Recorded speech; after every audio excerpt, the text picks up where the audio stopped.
Hey guys, my name is Kris Barocsi. Welcome to Gear Corner. Today, I want to figure out if a P90 loaded tele is still a proper tele, or is all the Telecaster mojo in the Telecaster single coil pickups. Let's find it out.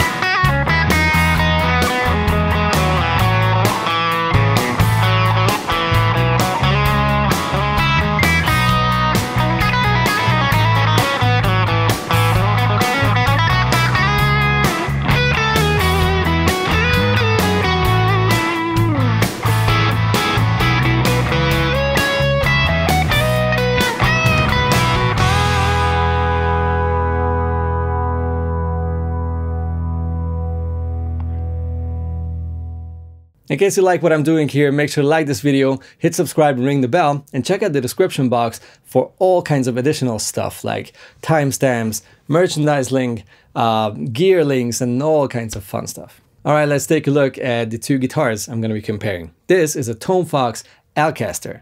I will not tell too much about the details because I made a video on an Elcaster just a short while ago, and you can check it out. You'll find all the details about the brand, about these guitars, all kinds of sounds and everything. I'll put the link right here in this corner and also in the description box under this video.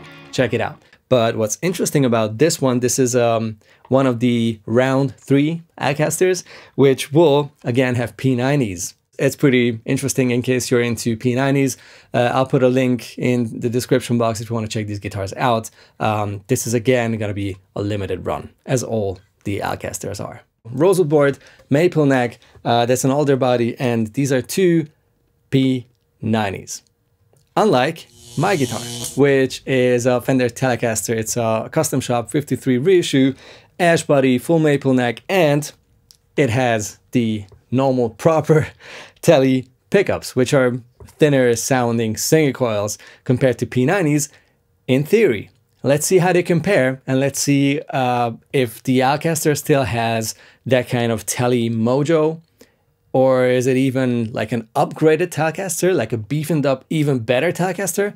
I will do 2 rounds. In the first round, I will stick to the same setting on the pedal board, on the amp, and see how the guitars compare, right? So with the same rig, what the tonal differences are between a P90 loaded guitar and a normal tele pickup loaded guitar. And the second round of playing is not even going to be a comparison. It's more going to be a tone matching, experiment.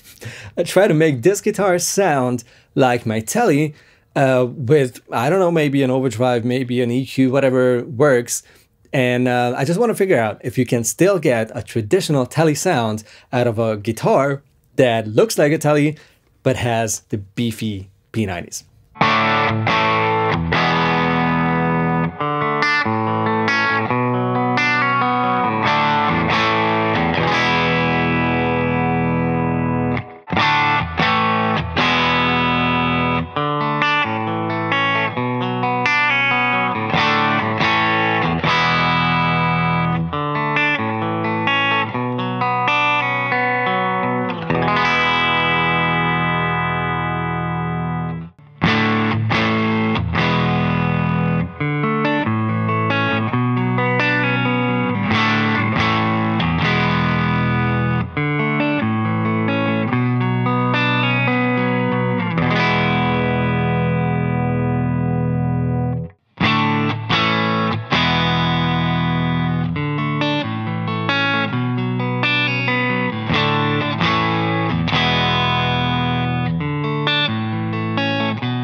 All right, that's really interesting. The bridge pickups are not super far from each other. Like, obviously the P90 has more output, more oomph and everything, but you still get that spankiness. And the neck pickup is just so much hotter and also warmer compared to the tele neck pickup. It's okay, let's see what happens with some drive.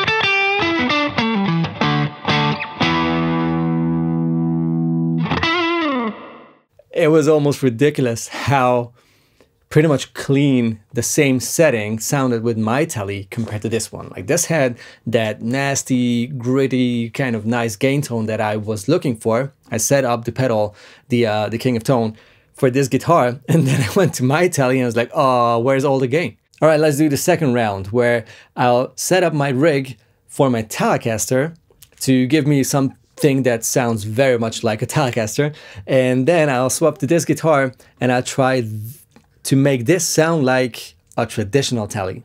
I want to see if that's possible, and I'll have to see what I have to use or do with the rig to make it work.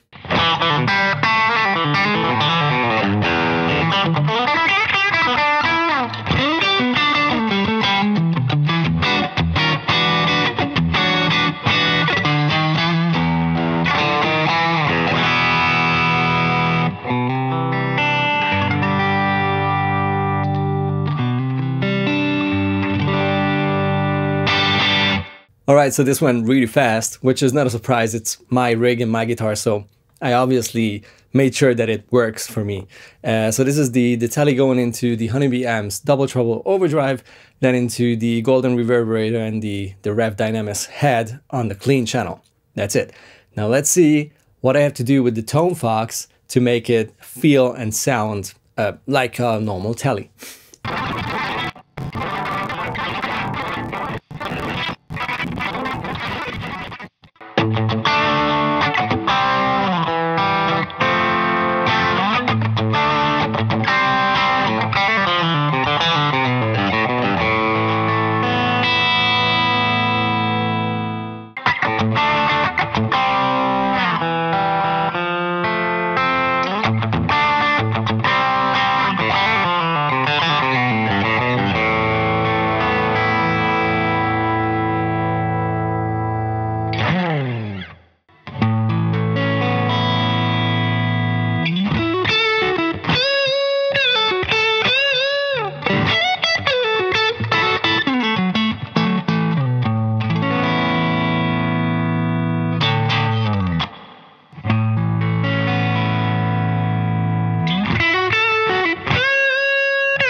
Okay, as expected, I had to reduce the lower mid-range, like lower guitar mid-range, 400, 800 hertz, coming from the P90s, and the output as well. Because obviously, these pickups are just so much more punchy and just more, like, they sound thicker. So I took care of that. Still, I could not match the characteristics of that guitar. And I mean, there are a number of factors that are different. Obviously, the shape of both guitars is pretty much identical, and the scale length, I have the same strings on here as well, which are 10 to 46 nickel strings. And still, I mean, it's not just a simple EQ correction that is necessary to make a P90 loaded guitar sound like any other guitar. For some weird reason, so many people think that it's pretty easy to tone match two guitars with different pickups or different type of guitars. Just grab an EQ pedal and just remove a few frequencies and you're good. And it's really not that simple. There's, like, especially the mid-range of guitar tones is so detailed, and how the harmonics come, how the overtones sort of come, and how a note blooms, how well a guitar cleans up if you play dynamically. Those things are so different. And as much as I enjoy this kind of tone-matched tone of the Elcaster, it sounds close enough, you know. All I could think of while I was tweaking the EQ pedal is to finally turn it off and just let the guitar sound the way it sounds. With those parts on it, those kind of wood, that kind of pickup configuration and all of that, I think it just makes most sense to cherish a guitar for what it is and not try to make one guitar sound like 1,000 guitars, because I think the inspiration and the true, like, honest tone and character of the guitar will get lost in the mix, in your EQ matching mix. So yeah, that's just my opinion. Let me know what you think about this whole thing, how close I got with the Elcaster. I'm really interested in hearing your thoughts. You guys take it easy. See you next week in a new video and meet you down there in the comment section. I'll be back. Bye-bye.